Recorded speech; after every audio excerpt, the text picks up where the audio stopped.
আসসালামু আলাইকুম প্রিয় দর্শক, শেষ পর্যন্ত আওয়ামী লীগকে নিষিদ্ধ সরাসরি না করা হলেও নিষিদ্ধের মতো কিছু একটা করা হয়েছে। সেটা এরকম যে আওয়ামী লীগের বিচার হবে, দলীয়ভাবে আওয়ামী লীগকে নিষিদ্ধ করা যায় কি না যায় এই বিষয়টা নিয়ে ট্রাইব্যুনালে আলোচনা হবে এবং আওয়ামী লীগের যারা নেতা আছে তাদের বিচার হবে। এগুলি যতদিন চলবে ততদিন পর্যন্ত আওয়ামী লীগের কোনো রাজনৈতিক বা দলীয় কোনো কর্মকাণ্ড চালাতে পারবে না আওয়ামী লীগ। এই সমস্ত কর্মকাণ্ডের উপর নিষেধাজ্ঞা আরোপ করা হয়েছে। এটা এক ধরনের নিষেধাজ্ঞা বলতে পারেন। আবার বিপরীত দিকে আরেকটা কথা হলো যে আদালতে আওয়ামী লীগের বিচার হবে, সেই আদালতে এতদিন যে আইনে চলতো সেই আইনে কোনো রাজনৈতিক দলকে নিষেধাজ্ঞা দেওয়ার মতো কোনো এখতিয়ার ওই আদালতে ছিল না। তো নতুন করে একই সঙ্গে যে বিশেষ ক্যাবিনেট মিটিংয়ে বসে আমাদের উপদেষ্টারা আওয়ামী লীগের কর্মকাণ্ডের উপর নিষেধাজ্ঞা দিয়েছেন, রাজনৈতিক কর্মকাণ্ডের উপর, সেই একই মিটিংয়ে তারা ওই ট্রাইব্যুনালকেও সেই ক্ষমতাটাও দিয়েছেন যে তারা চাইলে কোনো পলিটিক্যাল পার্টিকে নিষিদ্ধ করতে পারবে।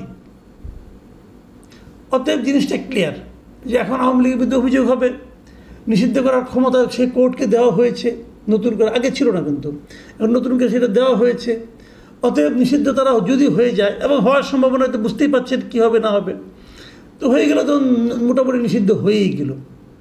আর যদি নিষিদ্ধ না হয় তাহলে হয়তো আওয়ামী লীগ নিষেধাজ্ঞা থাকলো না, এরকম আপনি চিন্তা করে এক ধরনের সন্তুষ্টি উপলব্ধি করতেও পারেন, কোনো ব্যাপার না। তো এখন মোটামুটি বোঝা গেল আওয়ামী লীগ নিষিদ্ধ হয়ে যাচ্ছে এবং আওয়ামী লীগ এখন কোনো পলিটিক্যাল কোনো রকম অ্যাক্টিভিটিস করতে পারবে না। এটার জন্য আন্দোলন ছিল। কেমন ছিল আন্দোলনটা? সেই আন্দোলনটা কি আসলে আন্দোলন ছিল নাকি একটা পাতানো আন্দোলন ছিল?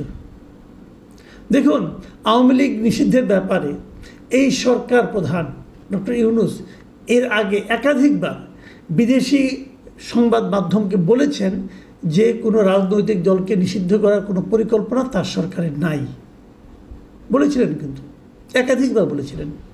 সেই বলার থেকে উনি বেরিয়ে আসলেন।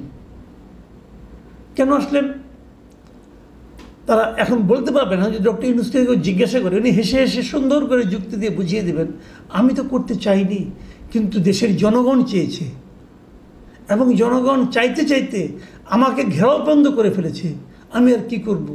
অতএব আমরা রাতের বেলা জরুরি ভিত্তিতে মিটিং করে এই সিদ্ধান্তটা নিয়েছি। এই যে জনগণ চেয়েছে, এরা কারা? এদের কী ধরনের কতটা বিক্ষুব্ধ আন্দোলন ছিল? হাসনাত আবদুল্লাহ নামক যে নেতা আছেন এনসিপির, তিনি প্রথমে আন্দোলনে ডাক দিয়েছেন এবং উনি বলেছেন যে এই সরকারের সঙ্গে সরকারকে আমরা এখনও বিশ্বাস করি, কিন্তু আর এই কাজটা কেন করছে না।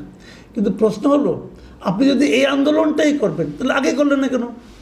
যখন একাধিকবার ডক্টর ইউনূস বলছিলেন যে ওনার নিষিদ্ধ করার কোনো ইচ্ছা নাই, তখন কেন আপনি আন্দোলনে গেলেন না? হঠাৎ করে এখন কেন?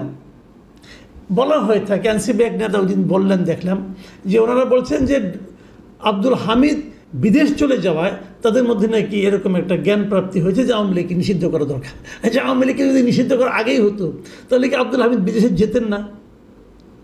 আব্দুল হামিদ বিদেশে যেতেন এই কারণে যে ওনার উপর তো বিদেশ গমনের ব্যাপারে তো কোনো ধরনের নিষেধাজ্ঞা ছিল না। উনি বিদেশ যেতে পারবেন না এ ধরনের কোনো নিষেধাজ্ঞা তো সরকার কিংবা আদালত দেয়নি, তাহলে ওনাকে আপনি আটকাবেন কীভাবে? উনি একটা মামলার আসামি হয়ে কি এর আগে কেউ বিদেশ যায়নি? খালেদা জিয়া যায়নি, ডক্টর ইউনূস যাননি। ইউনূস সাহেব তো অনেক মামলার আসামি, উনি কি বিদেশ যাননি? গিয়েছেন তো।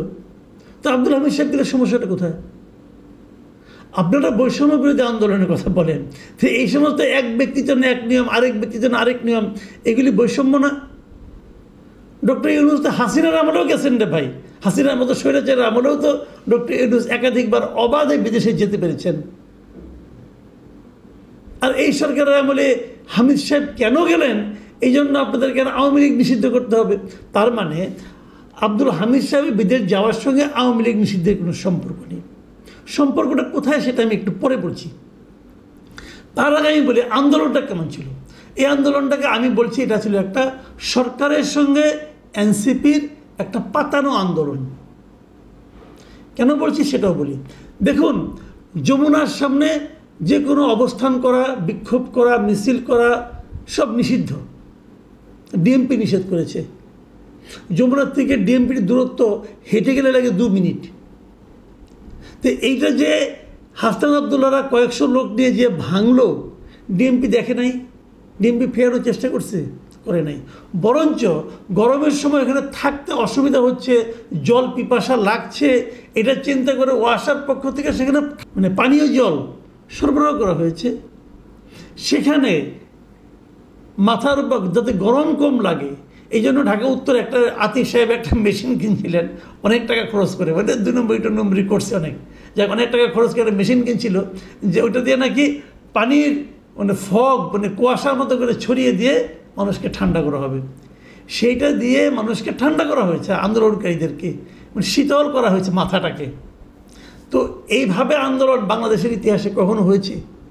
তো যমুনার সামনে এবার হতে পেরেছে কেন? কারণ সরকার চেয়েছে একটা আন্দোলন হোক। এবং তারপরে দেখেন শাহবাগে যখন আন্দোলনটা হয় তখন এক পর্যায়ে হাসনাত আবদুল্লাহ সাহেব সেখানে ঘোষণা করলেন যে 1 ঘন্টার আলটিমেটাম দিলাম। আমি জীবনে শুনি নাই কখনো আলটিমেটাম যে 1 ঘন্টার হয় পলিটিক্যাল বিভিন্ন দাবিতে। এবার হলো, কেন হলো?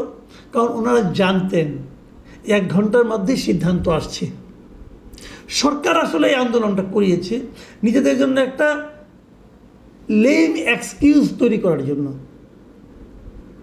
ওনারা বলতে পারেন যে আমরা আসলে চাইনি, কিন্তু চাপে পড়ে দিয়েছি। এই চাপে কি বিএনপি ছিল? এই আন্দোলনে বিএনপি ছিল? ছিল না। বিএনপির ভূমিকা ছিল এখানে সবচেয়ে, আমার বিবেচনায় সবচেয়ে পুরুষোচিত। আমি বলবো বিএনপি যে কী বলেছে নিজেও জানে না। তাদের মহাসচিব একবার বলে আমরা কোনো দলকে নিষিদ্ধের পক্ষে না, আমরা দল নিষিদ্ধ করবো না, আবার আরেকবার বলেন যে দেশের মানুষ আওয়ামী লীগকে দেখতে চায় না। তো দুই অর্থ। তার মানে ওনাদের ভূমিকা ছিল যে নিষিদ্ধ হলে হয়ে যাক, আমাদের কোনো আপত্তি নাই, কিন্তু আমি মুখে কিছু বলবো না। কিন্তু শেষ দিকে এসে মুখেও বলছে, ভাবছে যে এই আন্দোলনটা আবার এনসিপি নিয়ে যায় আন্দোলনের ক্রেডিট, তখন তো আবার আমরা কিছু বলতে পারবো না। মানে দুটোই হতে পারে, কোনটা হয়েছে আমি জানি না। এত দোদুল্যমানতা নিয়ে এরা রাজনীতি কিভাবে করে এবং ক্ষমতায় যাবার স্বপ্ন কীভাবে দেখে এটা আমি বুঝি না। রাজনৈতিক দলে একটা স্ট্যান্ড থাকা উচিত। যদি আপনি চান যে নিষিদ্ধ চান তো বলবেন চাই, যদি না চান বলবেন না চাই না। তো আপনারা এই তাইরেনারে কেন করেন রে ভাই? মানে ভয়ঙ্কর একটা অবস্থা। যে দলটার উপর মানুষ সবচেয়ে বেশি ভরসা করে সেই দলটার অবস্থান যে এত দোদুল্যমান হতে পারে এটা দেখে আমি হতাশ হয়েছি। তারা কোনো স্ট্যান্ড নিতে পারে না। এখন কি হবে? আমি খালি এই কথাটা বলি, কি হবে? বলেছেন কি যে আওয়ামী লীগ কোনো রাজনৈতিক কর্মকাণ্ড পরিচালনা করতে পারবে না যতদিন পর্যন্ত বিচারটা না হবে। খুব ভালো। আচ্ছা, গত 9 মাসে আওয়ামী লীগ রাজনৈতিক কর্মকাণ্ডটা চালিয়েছে কি বলেন তো? আওয়ামী লীগের গত 9 মাসে কয়টা মিছিল হয়েছে, কয়টা জনসভা হয়েছে, কয়টা কি হয়েছে, কি তাদের কি কি কর্মকাণ্ড হয়েছে বলেন? হয়েছে কোথাও? হয়নি। কার্যত গত 9 মাস তো আওয়ামী লীগের একটা মরা পার্টি। আওয়ামী লীগ গত 9 মাস তাদের কোনো কর্মকাণ্ড আমার চোখে পড়ে নাই। যারা কর্মসূচি দিবে তারা সব বিদেশে পড়ে আছে। তাহলে একটা মরা পার্টিকে রাজনৈতিক কর্মকাণ্ড চলতে না দেওয়ার জন্য এত কিছু করার কি দরকার ছিল? এই জিনিসটা আমার কাছে ক্লিয়ার না। হয়তো বলবে যে না, যাতে নাকি তারা আগামী নির্বাচনে না আসতে পারে। আচ্ছা, আগামী নির্বাচনে কি আসতে আসলেই পারত? যদি আওয়ামী লীগের রাজনৈতিক কর্মকাণ্ড আপনি নিষিদ্ধ না করতেন তাহলে কি আওয়ামী লীগ নির্বাচনী কর্মকাণ্ড অংশ নিত বলে আপনাদের মনে হয়? আমার কিন্তু মনে হয় না। কেন নিত না সেটা আমি বলি। আওয়ামী লীগ নিজের কারণেই নিত না। নিজের কারণটা কোথায়? যে যখনই নির্বাচনী কর্মকাণ্ড অংশ নিতে যাবে, ধরেন এমপি ইলেকশনে দাঁড়াবে কেউ, কে দাঁড়াবে? প্রত্যেকটা এলাকার যিনি 1 নম্বর লিডার উনি তো দাঁড়াবেন, তাই নয় কি? এখন 1 নম্বর লিডার, তার নামে তো মামলা মোকদ্দমা আছে। এখন সে তো আর দাঁড়াতে পারছে না, তাহলে কে দাঁড়াবে? 2 নম্বর লিডার, তার নামে মামলা মোকদ্দমা আছে, সেও দাঁড়াতে পারবে না, তাহলে কে দাঁড়াতো? 3 নম্বর 4 নম্বর লিডার, এইরকম লিডার দাঁড়াতো যাদের বিরুদ্ধে মামলা মোকদ্দমা নাই। এবং মামলা মোকদ্দমা ছাড়া লোকজন যদি ইলেকশনে আসতো তাহলে কি হতো, এই ইলেকশনের পরে যখন নাকি আবার ফার্দার ইলেকশন হতো তখন কিন্তু ওই 1 আর 2 করাপ্ট লিডারগুলো আর আসতে পারতো না এলাকায়। এই জন্য ওই করাপ্ট লিডাররাই চাইতো না যে এই নির্বাচনে আওয়ামী লীগ অংশগ্রহণ করুক। নির্বাচনে অংশগ্রহণ করলে আওয়ামী লীগের করাপ্ট লিডারগুলোর হাত থেকে দেশটা বাঁচত। কিন্তু এখন কি হবে, এখন যেহেতু আপনি নির্বাচনী কর্মকাণ্ড বন্ধই করে দিয়েছেন, কেউ নির্বাচন করতে পারবে না। এখন আওয়ামী লীগের যারা নাকি সৎ এবং নীতিবান লোক 2-1 যারা আছে, 2-1 না প্রচুর আছে সারা দেশে, তাদেরকে কিন্তু ওই করাপ্ট লিডারদের নিয়েই আন্দোলন করতে হবে, করাপ্ট লিডারদের নিয়েই মানুষের সহানুভূতি কামনা করতে হবে। কাজে আমাদের লাভের চেয়ে ক্ষতি হলো, আমাদের মানে কি, আমাদের সাধারণ জনগণের। আমরা তো এদেশে একটা ভালো রাজনৈতিক এনভায়রনমেন্ট চাই, সেটা কিন্তু আমরা হারালাম। যে কথাটা বলে আমি আলোচনাটা শেষ করতে চাই, এই যে আন্দোলনটা হলো, যে আন্দোলনের ফলে আমরা আওয়ামী লীগকে নিষিদ্ধ করতে পারলাম বলে আমরা ভাবছি, সেই আন্দোলনে আসলে ছিল কারা? আমি যে কটা দল দেখেছি, এনসিপি, জামায়াতে ইসলামী, ইসলামী আন্দোলন, অথবা খেলাফত আন্দোলন, অথবা লেবার পার্টি, হেফাজতে ইসলাম, এরাই তো ছিল। এর বাইরে কিন্তু কেউ ছিল না। এদের তাবৎ ভোট কত আমাদের দেশের, এবং এই দলগুলো থাকার কারণে সেখানে কিন্তু এই স্লোগানও উচ্চারিত হয়েছে যে গোলাম আজমের বাংলাদেশ, নিজামীর বাংলাদেশ, এরকম কথা কিন্তু হয়েছে। গোলাম আজমের বাংলাদেশে হাসিনার ঠাঁই নাই, নিজামীর বাংলাদেশে হাসিনার ঠাঁই নাই। আরে ভাই, বাংলাদেশে হাসিনার ঠাঁই নাই এটা আমরা মানতে রাজি আছি। যদি বলতেন গণতন্ত্রের বাংলাদেশে হাসিনার ঠাঁই নাই, মানতাম। বাট নিজামীর বাংলাদেশ কী করে হয়, গোলাম আজমের বাংলাদেশ কী করে হয়? বাংলাদেশের জন্মের সময় যারা এর বিরোধিতা করেছিল, নিজামীও করেছিল, গোলাম আজমও করেছিল, তারা বাংলাদেশের জন্মের সময় বিরোধিতা করেছিল। জন্মের সময় যারা বিরোধিতাকারী তাদের বাংলাদেশ হয় কি করে?